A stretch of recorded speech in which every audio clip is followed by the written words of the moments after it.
سمه ده پښه لاله و هغه غوښې بیا هغه تاسو کڅوړه کې اچوئ هغه بیا پر هغه باندې کڅوړه باندې په مارکر باندې زما د نیکه نوم ولیکئ چې د دې د خوا دا غټ خیرات شوی دی د لوی اختر دپاره او ستا اوس هم رنګ ماته د کساب نه معلومیږي یو نو مخکې تا څه کولو نو وینه داسې کار خو به نو نه که سږ کال به داسې منظره در باندې وکړم داسې منظره دا د زړه زنګون دا د سر دوړې مړې دا د سترګو خیرې دا به ګرده در په هوا کړمه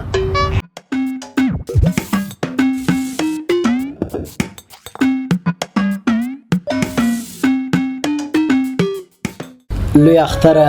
په خیر راغلی لوی اختره په خیر راغلی ته چې راتلې کوچنی اختر په مخه نه درلی او نه درته وویله چې زه خو ورغلم دوی برق نه درلودی خواران ډېر زهیر وه ګرمي یې کېدله خولې پر بهېدلې نو دا دې اوس ته رالې هم برق نسته دا څومره ښایسته الهام راته رالی نو څنګه کوې لوی اختر دی نو اوس خو نو مېلمانه هم ځي ورځي وبه ګورو چې نن واه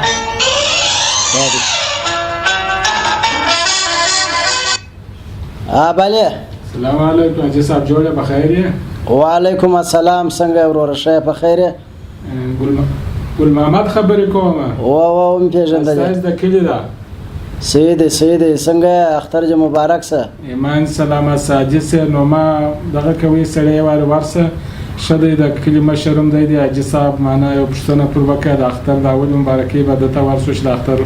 مبارکي د پاره مالک تاسو پر کور یاس نو زه به درس مې وویل د خیره دغه دی زه یو خواته تلوارې مې زما روان یم که جژر ځان را ورسوي سیدي کنه نو بیا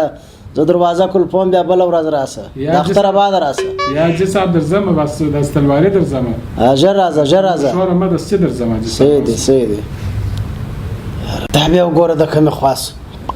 یو خو دا غریب جلدلی نه د اختر په بانه بالا اختر مازې بانه کې چې زه دارلم او زه دارلم ښه دی چې اوس مې هغه بادام او پسته او دا شیان نه دي راوړي غریبانو دپاره به دغه ماکسونه کښېږدمه چې راله یو دانه چې لګوي او ځي دي سلام علیکم خان صاحب ستړي سلام کښېنه تکلیف مه راکړه خان صاحب د لوی اختر مبارکي درته وایم د اختر جو مبارک سه لمونځونه روژې دي عبادتونه چې خدای قبول کړي قرباني چې کړې وي د هغه مبارکي درته وایو او خبر سم د خان صاحب غبرګولیان زامن پیدا شوي دي نو ډېر په خوشحاله شولم خدای دې غبرګولیان زامن هم درکړله خیر اوسه کور دې ودان خدای دې غم راکړو څنګه جا ستا 15 زامن هغه کاغذان چې ټولې په ګونۍ کې هغه هم ښه دي بس شکر دې ښه خان صاحب مالا اختر خپل نصیب رسیږي خان صاحب ښه خان صاحب د چایو درخت چې نه معلومیږي چې رښتیا سې یو خو زه تلوارې وم دغونې خبرې یې را باندې وکړلې ناوخته جمع کوي را باندې نو دلته کرونا ده په دې کرونا کې دغونې نږدې هم راته ناست چې دغه فاصله به مال کې مراعات کو او دغه میوهدانې او میلمستیا دا ما ګر سره خپل په کوټه کې بند کړي دي بیا هم دغسې یار دوست لکه ځان ته چې ګوره را باندې راسي نو باره مجبوره میوه نور کوم دغه ماکسونه دي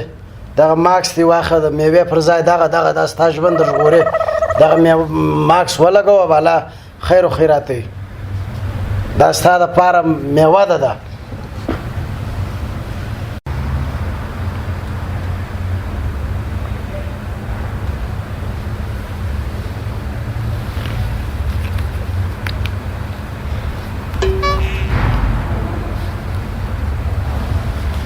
خان صاحب نو ستا خوښه ده ستا به دغه را باندې پیرزو نو دغه به زموږ په خیر کې نو دغه هم په خیر کې ده د خدای په امان خدای دې مل څه بخښه کوه دا ماکس یو څه ټیټو غوږونه در کاږه کړله پروا نه کوي دا بېرته سیده که په کور کې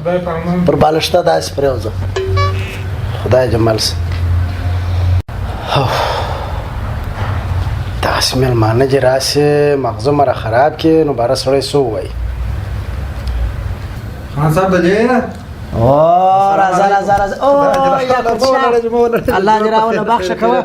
سیاج شری اختر جی جوړه مبارک ستاج سه، مبارک روژه سي پاجانو غازیانو کې حساب سه تاتونه جو خدای قبول ک خیراتونه جو خدای قبول ک شې سره سیاج شری خیر خیرت الحمدلله ژوند په خیر اختر شپه خیر سبروره الله فضل دي ته په خیر اورسېږي خیرت دي دا څه کې خان څه په د میودانۍ کې مسکونه یاره دا بس بیخي دغه د کلي د غریبانو سره ډېر په عذاب سوی یم بس هرې ورځ غلي خان صاحب ورونه 15 ساعته 6 ساعته ناست چې نور مېلمانه راشي بهر هلته په چمني کې راته ناست خوراک نو دا بس چې غریب راشي به مونږ څه ماکس د عامو خاص دپاره دي په موږ باندې ماسکونه خوري دا څه وایه ستا قربان سمه میوهدانۍ دا چې د میوو ډکې دي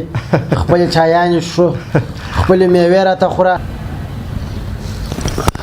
ښه خان صاحب نور ښه بیخي شکر دی اختر څنګه دی خیر چې په نصیب څه داسې نامي اختر دی او دا وار مې اراده ده د خیر سره دغه ته ځو سور ته وایي ترکیې ته ځو واله ته به ولاړ شو بیخي مو سره خوښه ده بیخي د ترکیې څخه زه د خیره یونان ته د یونان څخه به زه دغسې مخ پر جرمني بېشکه بېشکه منظرې به وکړو خان صاحب څنګه که یاره کوچناکه منظره زما نه ده خوښه چې دلې په ښار کې سره دورې دورې کېږي ماښام کور ته راشي خوند نه کړي رښتیا مو موږ ته څلور ډالران خدای راکړي دغه دپاره چې خاص منظرې په وکړو نو وینه داسې کار خو به نو نه که سږ کال به داسې منظره در باندې وکړم داسې منظره دا د زړه زنګون دا د سر دوړې مړې دا د سترګو خیرې دا به ګرده در په هوا کړمه نو لا ساعت به مو تېر شي خان صاحب موږ هم په دا ډېر وخت دغسې منظرې میلې نه دي کړې او ارمان مو درلودی چې ولاړ سو داسې میلې منظرې وکړو دا واره چې ورور چې زه ژوندی یم برید ته وه بېشکه بېشکه ته چې ژوندی خان صاحب دغه دی چای بالا مه څښه توجیه چې ګرمي ده درځه هلته ښه ایسي خونې کې به ډوډۍ مو خورو خوب به مو کړو مازدیګر د خیره سره زما او ستا ویزه به راشي بلا به زو د خیر بیخي مې خوښه ده په خان صاحب سمه ده درځه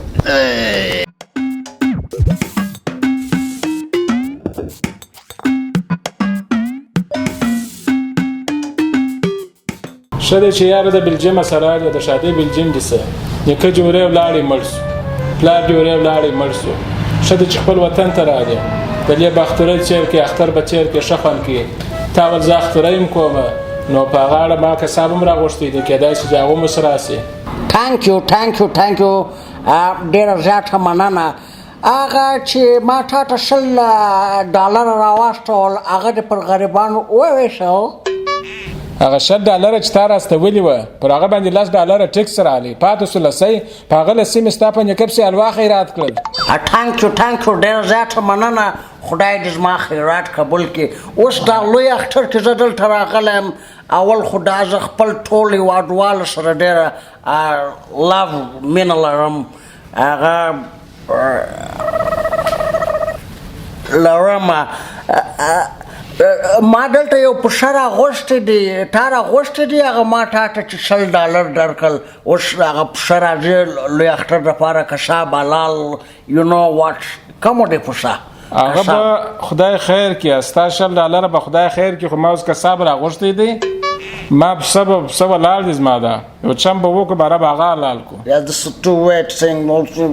you know کومه دی کساب راځي اوس راځي خدای دې زما خیراتونه قبول کړي امین ښه ده بلجیم ته چې تللې په د پښتو چې وایه ډېر په تکلیف شوی خامخا هلته پښتو چیرې وه هغه بله ژبه د ساکامورا نټاسپورا السلام علیکم علیکم السلام کومه دی ورور اپسه کومه دی کوم پسه لالوي کوم بیا سمانه خو یوه دنه پسه دی د باندې ولاړ دی هغه لالوو کومه ده چاړه دي کومه ده اسباب دي کومه دي کونده کومه ده په چی شي حلاله دا خو جناخونګیر په لاس کې دی په دې وسته پسه حلاله دا ته نه وینې دغه دی وروره دا ناخونګیر دی دا ته ناخونګیر یې شل پسونه مې پالل کړي دي ما دغه کار دی دا څنګه کساب دی دا خو ما ته د رنګه شه کساب کم غل ډېر معلومیږي کسابان داسې دلته شه کسابان شته دا کساب پسې واخله دا دونه نه کې دغه راوړی دی په دې باندې خو موږ هلته دغه کاټه اوس یو نو بادرنګ دا د بادرنګ چاړه ده آی ډونټ لایک دس کساب څه وایه وروره رنګ یې د کساب نه دی ما ته شل پسونه نور ولاړ دي اوښان غویان اوس روان یم د هغو کار هم کوم ژر ژر مو راته ووایه چې پسه لالوی که یا زه نور وخت نه لرم د اختر ورځ تاسې چنې شروع کړي دي وروره کسابان کم دي نه که به سړی د لاسه نه باسو پر دوی باندې راشي هسې بیا په حلال کو څه وایه سمه ده پښه حلالوو هغه غوښې بیا هغه تاسو کڅوړه کې اچوئ هغه بیا پر هغه باندې کڅوړه باندې په مارکر باندې زما د نیکه نوم ولیکئ چې د دوی د خوا دا غټ خیرات شوی دی د لوی اختر دپاره او ستا اوس هم رنګ ماته د کساب نه معلومیږي یو نو مخکې تا چې څه کولو ورور تاسو سال جوړ کړ دي ما چې یو شل پسونه به حلالوئ سمه ده براکسونه به د نیکه نوم هم درنو اشتا کمدونه فرمایشتونه کوئ او بله خبره زه اصلي بنا یم که مو بیا چیرې یو سرای جوړوئ غږ وکړئ ښه نامې بنا یم په د اختر کې مو خوارۍ نه وي برې مې چاړه راواخېسته سړی ته راسه د پسو کاروبار خورا ډېر دی پسونه به حلال کړم خورا مې چمونه هم زده جوړ سره تو خو ولا عقل دانه یې مګر زه به تا ته مو ته مشوره درکړم دا پسه چې حلال کړي دا کلمه نه ده د دې سره جا جوړه کړه په دې باندې هغه دغه چې زړی نه هغه جوال چې په متر یې چې کوږ وږ نه یې یوه بله موټه فری مشوره زم در کوم دا ما د بلجیم سره وړی دی دا د هغه ځای رئیس جمهور د خلکو ته دغه مشوره ورکوي دغه پسه چې حلال کړي دغه لوری نه دی لوری دا په ګرمي کې لوند که په سر واچوه ګرمي نه خپل خښتې مو ځایو نو څونه خبرې مو وکړلې ورور زما چاړه مو راپڅه کړله چې دونې مشورې چا تر کوی خواخې دا پسه م خپل حلال کړي یو پسه مو په دواړو در غوږو نیولي دي حلالوی مشورې مو در علاوه ما سې وایي خدای مو خوار نه کړي زه چې کوم فکر کوم دا ستا د پسه کیسه بیخي اوږده سوکله د وږ کلمه زه به تا ته مو ته مشوره درکوم څنګه ته به دا پسه یوسې په بلجیم کې حلال کړه څنګه واو تhank you د لوی اختر مبارکي هم درته وایم هغه ځای څه چې ما پسه حلال کړي بیا وینه راستوم دلته یې توی کړه thank you so much my brother thank you مننه تاسو ډاکټر مبارکي وایه زم د پسه دپاره ویزه اخلم اوکې thank you